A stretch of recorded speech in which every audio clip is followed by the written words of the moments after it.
NAD aptitude test 2023 chemistry portion. Question number 1 है हमारे पास, gold dissolve in aqua due to formation of halide. Point out the correct halide. Gold dissolve होता है aqua में और halide formation होती है। Point out the correct halide. ये 4 हमें ऑप्शंस दिए गए हैं, इसमें से हमें करेक्ट ऑप्शन सेलेक्ट करना है। हम जानते हैं कि एक्वा दो एसिड के मिलने के नतीजे में बनता है, नाइट्रिक एसिड और HCl। ये जब आपस में मिलते हैं तो इसके नतीजे में एक्वा प्रोड्यूस होता है और एक्वा का जो एक्टिव इंग्रेडिएंट है वो NOCl होता है। ये NOCl गोल्ड के साथ मिलकर गोल्ड का क्लोराइड यानी हैलाइड्स बनाते हैं, जिसका फार्मूला AuCl3 होता है। तो लिहाजा यहां जो हमारे पास करेक्ट ऑप्शन है वो ऑप्शन बी है, क्योंकि जो एक्वा है उसमें हैलाइड सिर्फ क्लोरीन है, इसीलिए यहाँ जो गोल्ड का हैलाइड बनेगा वो भी सिर्फ क्लोरीन वाला ही होगा। Question 2. The correct arrangement of increasing order of atomic radius among sodium, potassium, magnesium, rubidium is. दूसरे सवाल में हमसे पूछा जा रहा है कि सोडियम, पोटेशियम, मैग्नीशियम, रुबिडियम की जो करेक्ट ऑर्डर है साइज की बुनियाद पर क्या होगा। जैसे कि हम जानते हैं कि फर्स्ट ए ग्रुप, ये जो दोनों एलिमेंट्स दिए गए हैं ये फर्स्ट ए ग्रुप और सेकेंड ए ग्रुप के एलिमेंट्स हैं। फर्स्ट ए ग्रुप का जो फर्स्ट एलिमेंट है वो लिथियम है, दूसरा एलिमेंट सोडियम है, तीसरा एलिमेंट पोटेशियम, फिर इसके बाद रुबिडियम इनके बाद आता है। सेकेंड ए ग्रुप में ब्रिलियम हमारे पास फर्स्ट एलिमेंट है, फिर इसके बाद मैग्नीशियम है और थर्ड एलिमेंट हमारे पास कैल्शियम। अब हम जानते हैं कि ग्रुप में ऊपर के से नीचे की जानिब एटॉमिक रेडियस इंक्रीज होता है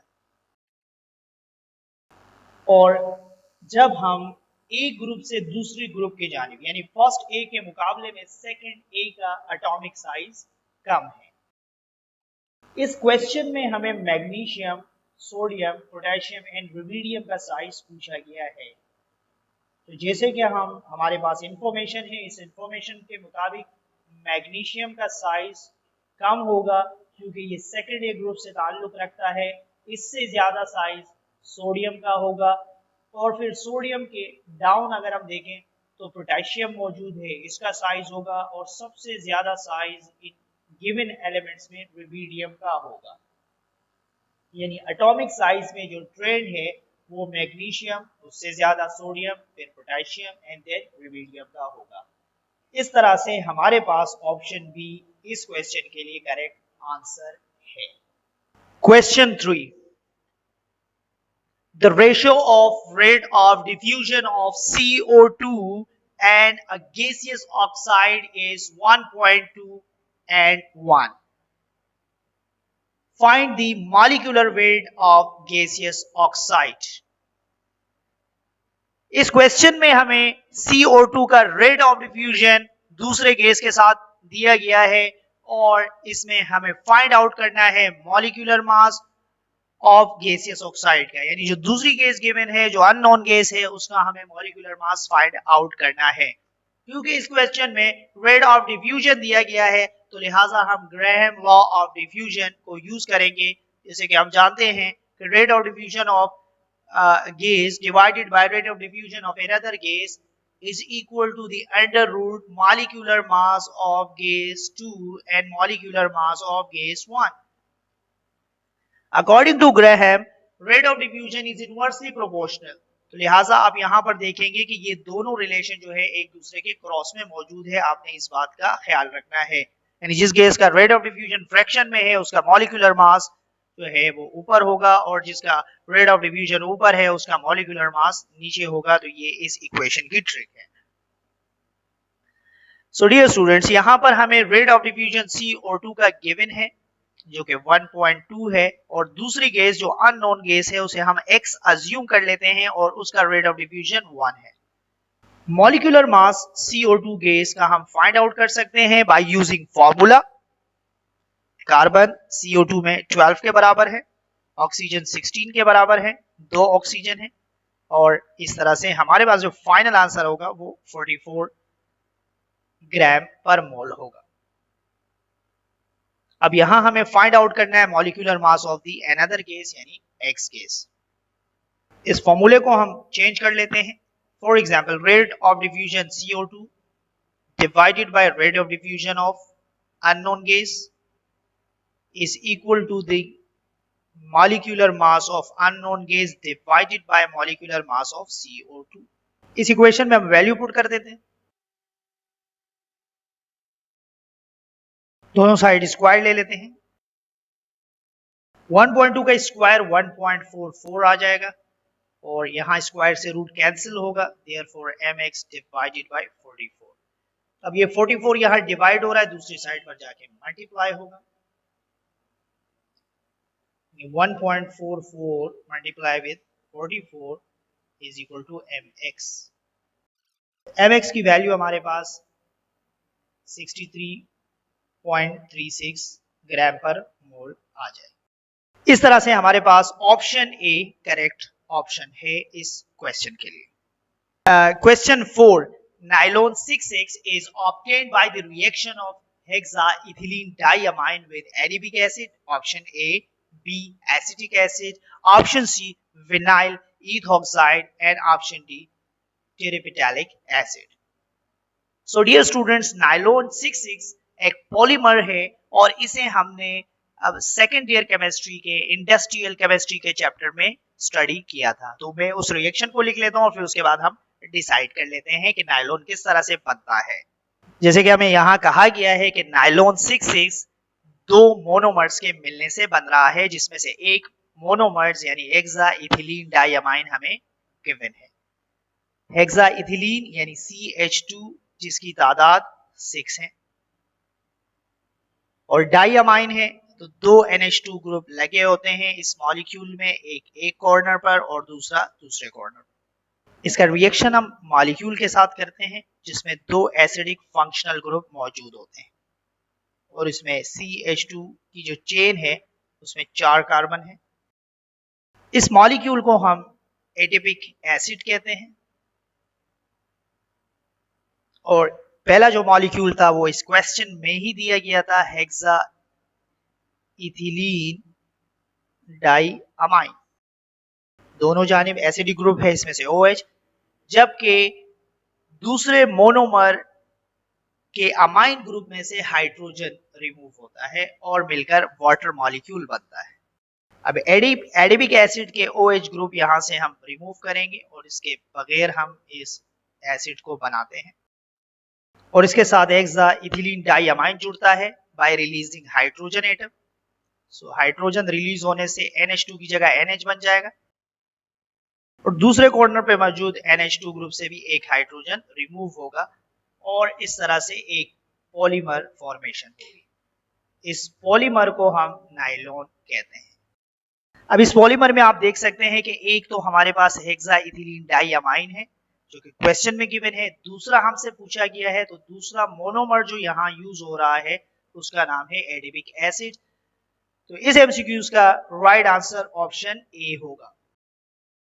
MCQs number 5, isopropyl alcohol on catalytic oxidation gives option A acetone, option B propene, option C aldehyde, option D none of these। So यहां पर हमें आइसोप्रोपाइल अल्कोहल की ऑक्सीडेशन करनी है। So पहले हम आइसोप्रोपाइल का स्ट्रक्चर बनाते हैं। 3 कार्बन होंगे इसमें और दूसरे कार्बन पर OH ग्रुप लगा होगा। ऑक्सीडेशन हम करते हैं नेसेंट ऑक्सीजन के साथ, इसका रिएक्शन होगा।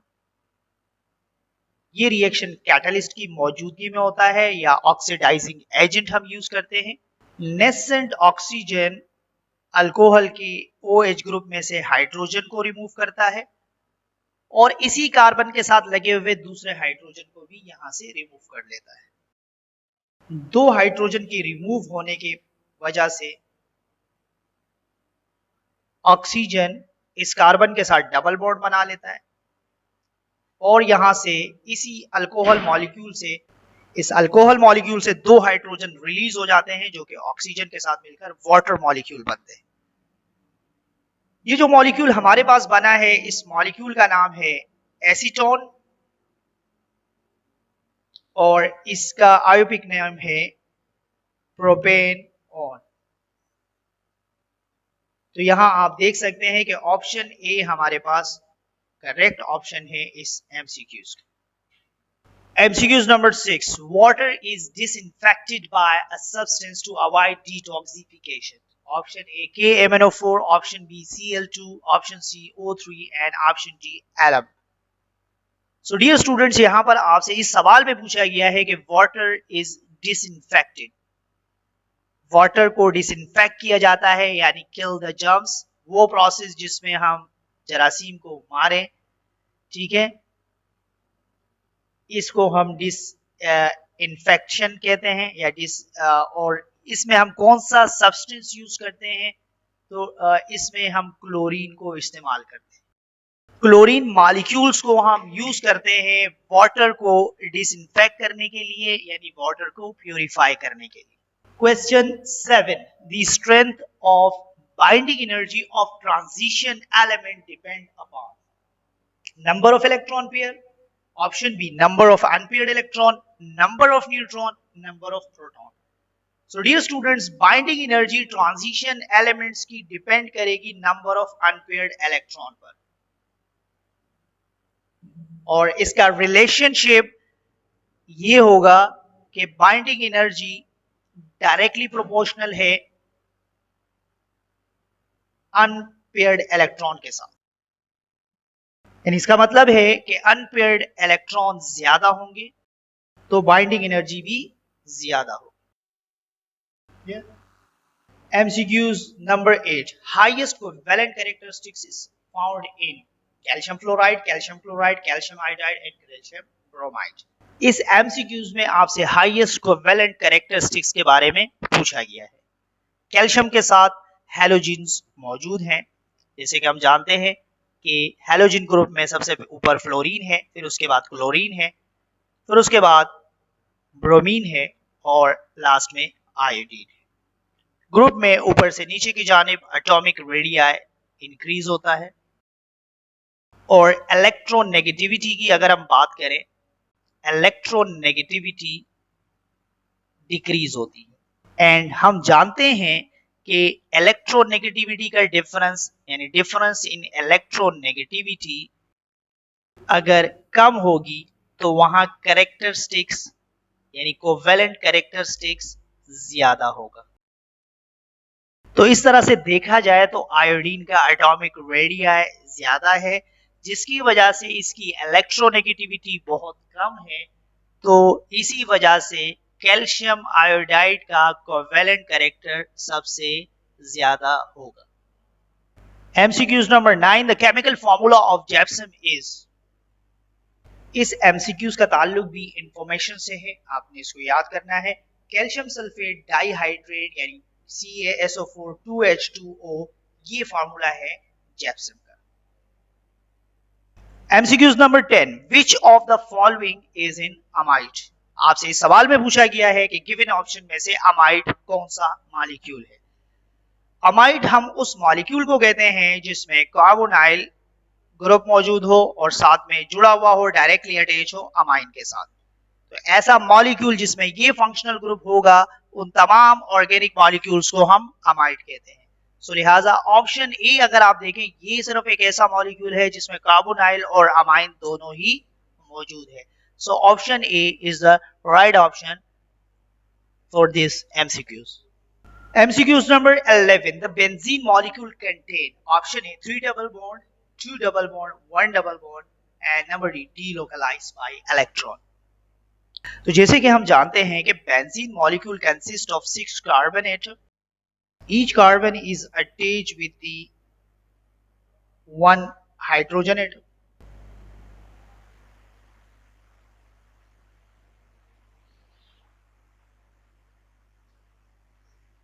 बेंजीन रिंग में अल्टरनेट डबल बॉन्ड मौजूद होते हैं जो कि डीलोकलाइज फॉर्म में होते हैं। ये डबल बॉन्ड में मौजूद इलेक्ट्रॉन रोटेट करते हैं। सो लिहाजा option D is the right option. जैसे कि हम जानते हैं कि बेंजीन एरोमेटिक कंपाउंड है और एरोमेटिक कंपाउंड में कार्बन जो पाई इलेक्ट्रॉन है वो डीलोकलाइज होते हैं, यानी स्टेशनरी फॉर्म में नहीं होते।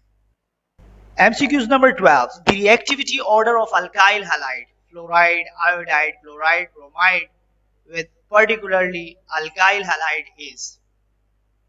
Dear students, जैसे कि हम जानते हैं कि फ्लोरीन, क्लोरीन, ब्रोमीन और आयोडीन, इन सब का ताल्लुक ग्रुप 7A से है और इस ग्रुप में आयोडीन का साइज सबसे ज्यादा होता है। डाउन द ग्रुप अगर हम बात करें तो आयोडीन का एटॉमिक रेडियस ज्यादा है। दूसरी जानिब electronegativity down the group decrease हो रही है। ग्रुप 7A में आयोडीन की इलेक्ट्रोनेगेटिविटी सबसे कम है और फ्लोरीन की इलेक्ट्रोनेगेटिविटी सबसे ज्यादा है। इलेक्ट्रोनेगेटिविटी इलेक्ट्रॉन को अपनी तरफ खींचने की एबिलिटी को हम कहते हैं। सो अल्काइल हैलाइड में हम जानते हैं कि alkyl halide make a bond with halogen. Alkyl halide is positively charge while halogen is negatively charge. अब जैसे जैसे इलेक्ट्रोनेगेटिविटी कम होगी तो रिएक्टिविटी बढ़ती चली जाएगी। तो लिहाजा आयोडीन का अल्काइल हैलाइड सबसे ज्यादा रिएक्टिव होगा।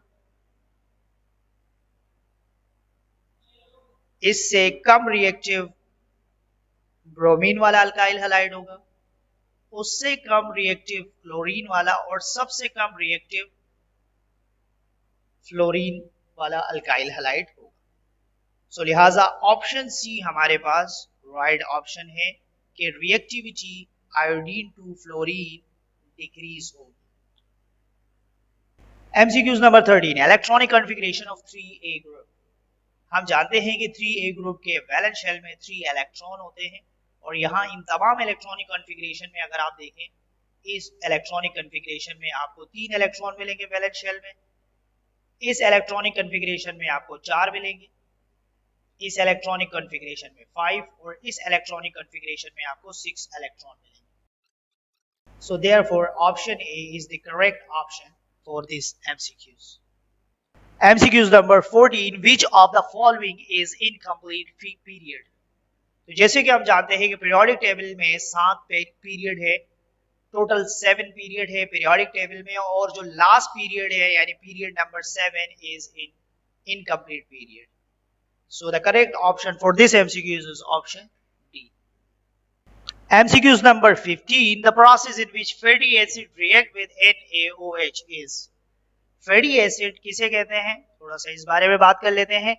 ऐसा ऑर्गेनिक मॉलिक्यूल जिसमें कार्बोक्सिलिक एसिड फंक्शनल ग्रुप हो और कार्बन की लंबी चेन मौजूद हो उसे हम फैटी एसिड कहते हैं।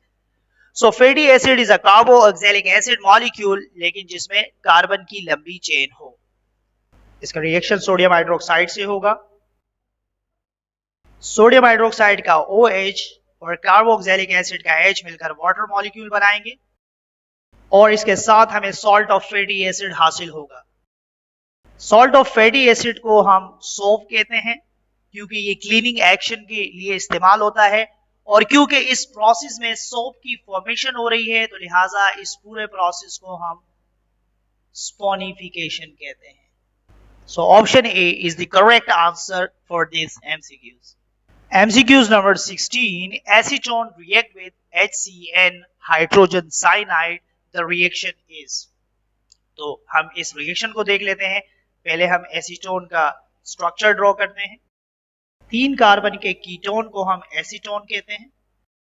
एसीटोन के कार्बोनाइल कार्बन पर पार्शियल पॉजिटिव चार्ज जबकि ऑक्सीजन पर पार्शियल नेगेटिव चार्ज होता है। हाइड्रोजन साइनाइड का साइनाइड पार्ट इस कार्बोनाइल कार्बन पर अटैक करता है तो लिहाजा इस रिएक्शन को हम कहते हैं न्यूक्लियोफिलिक एडिशन रिएक्शन, यानी option A is the right option. इस रिएक्शन को कंप्लीट करते हैं। MCQs number 17, most electronegative element set of element is. आपसे पूछा जा रहा है कि ये हमें सेट ऑफ एलिमेंट्स दिए गए हैं, तीन एलिमेंट्स दिए गए हैं, इनमें सबसे ज्यादा इलेक्ट्रोनेगेटिव एलिमेंट का सेट कौन सा है। तो जैसे हम जानते हैं कि सबसे ज्यादा इलेक्ट्रोनेगेटिव एलिमेंट पीरियोडिक टेबल में फ्लोरीन है, दूसरे नंबर पर ऑक्सीजन है, तीसरे नंबर पर क्लोरीन है और फिर उसके बाद नाइट्रोजन है।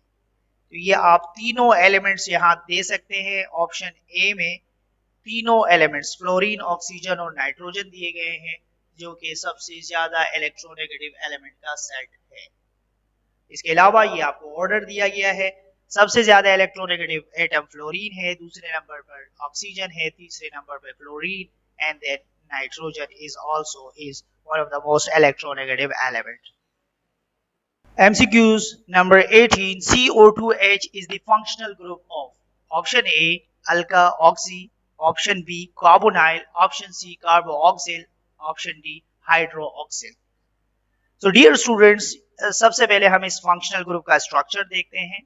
COOH, ये फंक्शनल ग्रुप कार्बोऑक्सैलिक एसिड में मौजूद होता है और इसे हम कार्बोऑक्सिल फंक्शनल ग्रुप भी कहते हैं। So the right option is option C for MCQs number 18. MCQs number 19, which is not a ore of iron, hematite, magnetite, limonite and cassiterite. Hematite option A, ये भी आयरन के लिए हम इस्तेमाल करते हैं। मैग्नेटाइट, इसमें भी आयरन एलिमेंट मौजूद है। लिमोनाइट में भी आयरन मौजूद है। इस तरह से इस एमसीक्यूज के लिए जो राइट ऑप्शन है वो ऑप्शन डी है, कैसीराइट, क्योंकि कैसीराइट में टिन ऑक्साइड मेजर प्रोपोर्शन में पाया जाता है और इसको हम टिन की एक्सट्रैक्शन के लिए इस्तेमाल करते हैं। MCQs number 20, kettle is used to reduce carboxylic acid to alcohol. Option D lithium aluminium hydride, ये हमारे पास कैटलिस्ट है जिसको हम यूज करते हैं to reduce carboxylic acid into alcohol. MCQs number 21, which substance have delta H is equal to delta E? Delta H is the enthalpy change and delta E is the change in internal energy. हाँ, तो यहां इसके लिए जो right option होगा वो option D होगा, both A and B, क्योंकि सॉलिड और लिक्विड के जो वॉल्यूम में तब्दीली है वो नेग्लिजिबल होती है। So therefore delta H is equal to delta E for solid and liquid. और गैसेस के लिए ये इक्वेशन होगी डेल्टा H यानी चेंज इन एंथैल्पी बराबर होगी change in internal energy plus pressure and change in volume. Again मैं बता दूं कि क्योंकि डेल्टा V नेग्लिजिबल है सॉलिड और लिक्विड के लिए, सो लिहाजा option D is right option for this MCQs. Very good. MCQs number 22, ethyl alcohol is converted into ethanoic acid by option A hydrogenation, B hydration, C oxidation, D is fermentation. तो dear students, इस reaction को हम लिख लेते हैं। Ethyl alcohol का structure बनाते हैं। जब हम इथाइल अल्कोहल की ऑक्सीडेशन करते हैं यानी रिएक्शन विद ऑक्सीजन, एक नेसेंट ऑक्सीजन मॉलिक्यूल यहां इस कार्बन पर मौजूद हाइड्रोजन को यहां से एलिमिनेट करके वाटर बना लेता है और दूसरा ऑक्सीजन कार्बन के साथ जुड़ जाता है। ये जो मॉलिक्यूल हमें हासिल होता है, इस मॉलिक्यूल को हम इथेनोइक एसिड कहते हैं, आयोपिक नेम है इसका, और कॉमन नेम इसका है एसिटिक एसिड। तो इस प्रोसेस में ऑक्सीडेशन के नतीजे में हमने कन्वर्ट किया है, तो लिहाजा option C is the right option कि ऑक्सीडेशन के नतीजे में हम इथाइल अल्कोहल को इथेनोइक एसिड में कन्वर्ट कर सकते हैं। इसमें आपको बताना है कि ग्रुप 6A का ट्रांजिशन एलिमेंट किस ऑप्शन में मौजूद है। हम जानते हैं कि ग्रुप 6B में क्रोमियम, टंगस्टन मौजूद है। तो यहां पर अगर आप देखें ऑप्शन सी में आपको क्रोमियम नजर आ रहा है, तो लिहाजा यहां इस एमसीक्यूज के लिए जो राइट ऑप्शन होगा वो आपके पास ऑप्शन सी होगा। MCQs number 24, temporary hardness is due to calcium and magnesium. Option A bicarbonate, option B carbonate, option C sulfate, option D chloride. So dear student, bicarbonate of calcium and magnesium की वजह से water की जो hardness है वो temporary hardness कहलाती है। अगर calcium, magnesium, carbonate, sulphate, chloride तीनों में से किसी के साथ मौजूद हो तो ये वाली जो हार्डनेस है इसे हम परमानेंट हार्डनेस कहते हैं। MCQs number 25, hydrogen set free at the time of its preparation is called option A, atomic hydrogen, B, molecular hydrogen, C, nascent hydrogen, D, all of these. So during preparation of any chemical compound जो हमें hydrogen हासिल होता है atomic state में उसे हम nascent hydrogen कहते हैं। एटॉमिक हाइड्रोजन हमें मॉलिक्यूलर हाइड्रोजन के तोड़ने से हासिल होता है। फॉर एग्जाम्पल H2 है, अगर हम इसे ब्रेक करेंगे तो इसके नतीजे में जो एटॉमिक हाइड्रोजन हासिल होगा उसे हम एटॉमिक हाइड्रोजन कहेंगे। लेकिन किसी केमिकल रिएक्शन के नतीजे में जैसे मेटल के साथ अगर हम स्ट्रॉन्ग एसिड का रिएक्शन करें तो यहाँ पर हमें जो इनिशियली हाइड्रोजन हासिल होता है उसे हम नेसेंट हाइड्रोजन कहते हैं।